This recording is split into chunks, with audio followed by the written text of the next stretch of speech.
O presidente Lula voltou a criticar Jair Bolsonaro e a atribuir ao ex-presidente culpa pelas invasões na sede dos poderes da República ocorridas no último dia 8 de janeiro.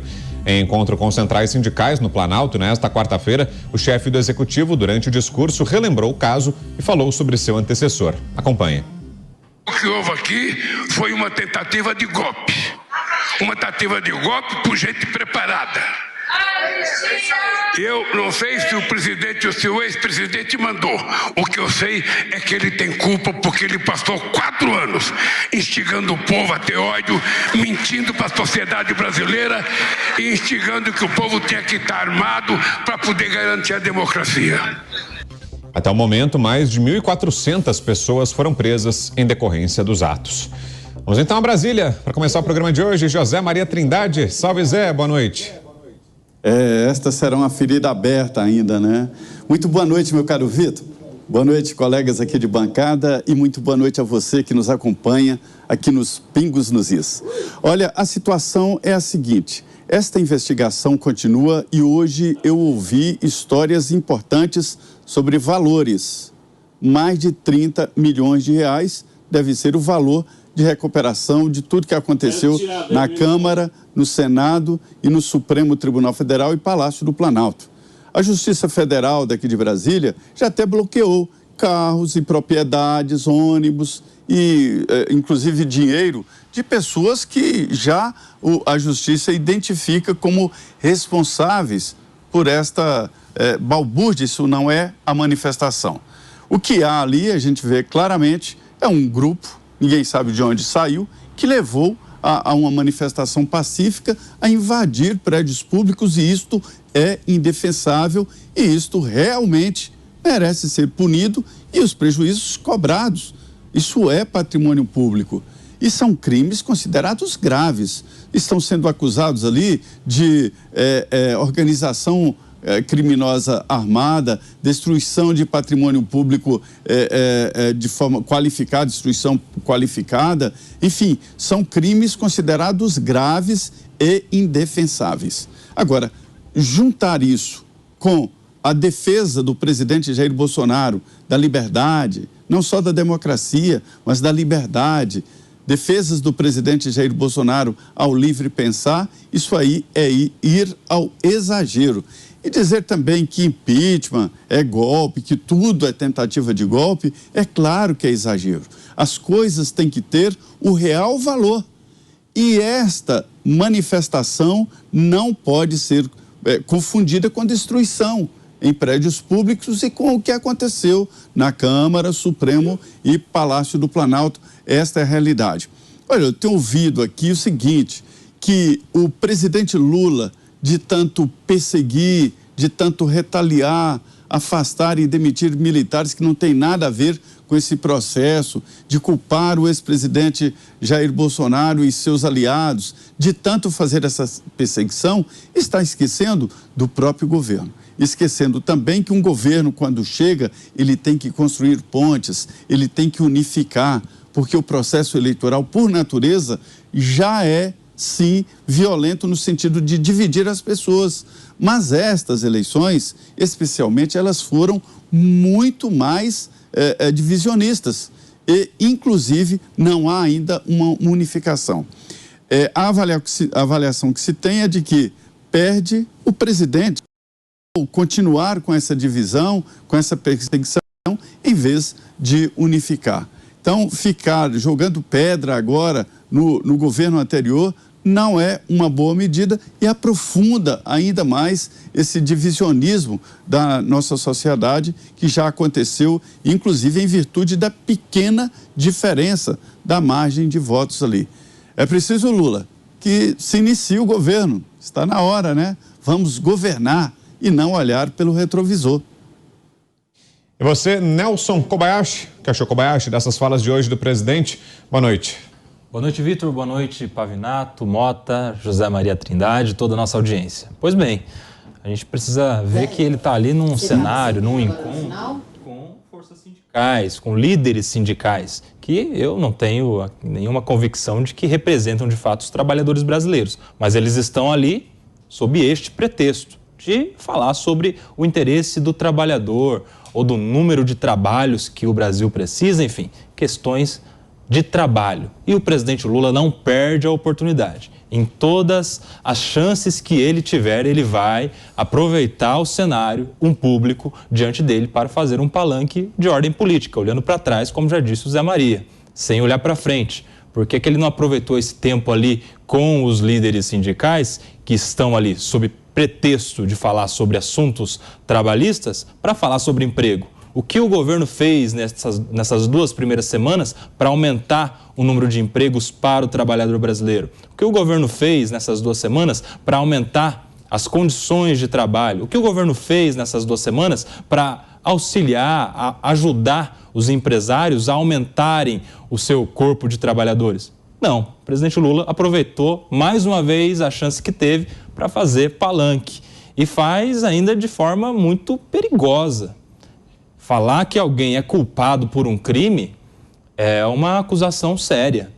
Aliás, ele deveria ser o primeiro a se lembrar que no nosso estado nós temos uma presunção de inocência por força de Constituição. A Constituição diz que ninguém pode ser considerado culpado antes do trânsito em julgado. Ele sabe, ele é uma testemunha disso. Então, fazer uma acusação contra alguém sem que haja sequer um processo instaurado, sem que haja uma denúncia recebida e muito menos, portanto, uma condenação criminal definitiva, é uma informação ou, na verdade, uma desinformação que merece muito cuidado. Vitor. A análise agora é do Roberto Mota. Boa noite, Mota. Boa noite, Brown. Lá vai o homem do esquadrão antibomba desmontar um pacote desconhecido. Eu lembro de uma reflexão que o Zé Maria fez aqui há alguns dias. Eu acho que foi o Zé Maria. É difícil entender como alguém que quer dar um golpe começa pela depredação de prédios públicos. O que será que esses vândalos tinham na cabeça? Né? Será que eles achavam que depois de quebrar o Congresso Nacional, eles iam sentar nas cadeiras ali e começar a legislar? Será que eles achavam, será que era o plano deles, depois de depredar o Palácio, sentar ali e começar a comandar o governo federal? Será que era isso que eles pensavam? Talvez esteja aí a utilidade de uma CPI, ajudar a gente a entender o que se passava na cabeça dessas pessoas. O que se passa na cabeça de um sujeito que joga no chão um relógio caríssimo, depois ajeita a camisa e posa para a câmera de segurança. O Brasil inteiro gostaria de saber o que se passa na cabeça dessas pessoas. Quanto à mentira, eu quero ler um texto do poeta Otávio Paz, que diz o seguinte: a mentira instalou-se em nossos povos, quase constitucionalmente. O dano tem sido incalculável e alcança zonas muito profundas do nosso ser. Movemo-nos na mentira com naturalidade. Daí ser a luta contra a mentira oficial e constitucional o primeiro passo de toda tentativa de reforma. Esse texto está citado num livro chamado A Ideologia do Século XX, do grande pensador e embaixador J.O. de Meira Pena. E você que nos diz, Thiago Pavinato. Boa noite, Pavinato. Boa noite, Brown. Boa noite, Nelson, Mota, Trindade, nossa audiência. Bom, eu já começo com as conclusões. Lula não é democrata. Lula não é ético.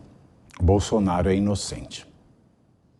Essas 3 frases se explicam da seguinte maneira. O que é ética? Ética, resumindo aí um filósofo bastante aplaudido pelo progressismo, aliás, tem muito de Hegel na obra de Marx, ser ético é ser o contraponto de si mesmo. Já falamos muito disso aqui. Ser ético é eu ter as minhas convicções, e aceitar que o outro tenha as convicções dele. E, se as minhas convicções são incompatíveis, num primeiro momento, com a convicção do outro, se a minha liberdade parece que não vai ser livre diante da liberdade do outro, o exercício da ética é produzir uma moralidade de maneira que eu seja livre dentro das minhas convicções, permitindo que o outro e os outros sejam livres de acordo com as suas convicções e que essas liberdades não anulem uma outra. Bom, Estado democrático de direito, ele tem mais a ver com o processo do que com o conteúdo da lei, que nós chamamos de lei material. Vamos pensar em 2 países. Eu tenho um país que tem a legislação que protege a mulher, que tem penas severas contra racismo, que prevê distribuição de renda, justiça social, acesso e excelência no ensino, acesso e excelência na saúde, que tem uma legislação que garante direitos do trabalhador de forma harmônica aos interesses de explorar o risco e de prender dos empresários. Tenho leis lindas. E de outro lado eu tenho um país lacônico em leis, um país com poucas leis, um país que diz: se roubar, vai ser preso, se matar, vai ser morto.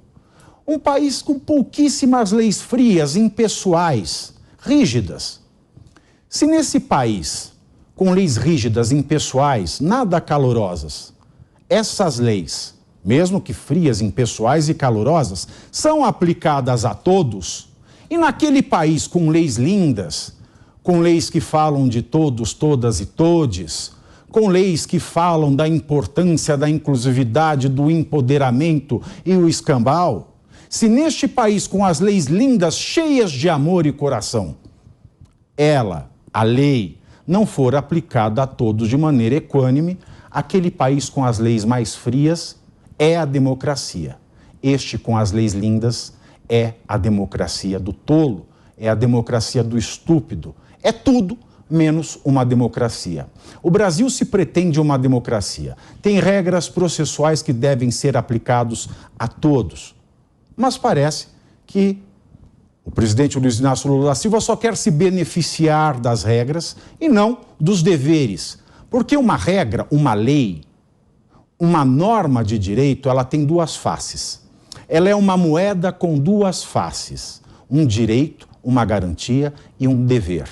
O direito, ao mesmo tempo que garante, ele obriga. E já dizia o filósofo italiano do direito Norberto Bobbio, tal como não existe o filho sem o pai, não existe direito sem dever. Então, para que eu goze, para que eu me beneficie da garantia de um direito, eu primeiro tenho que observar o dever que me garante aquele direito.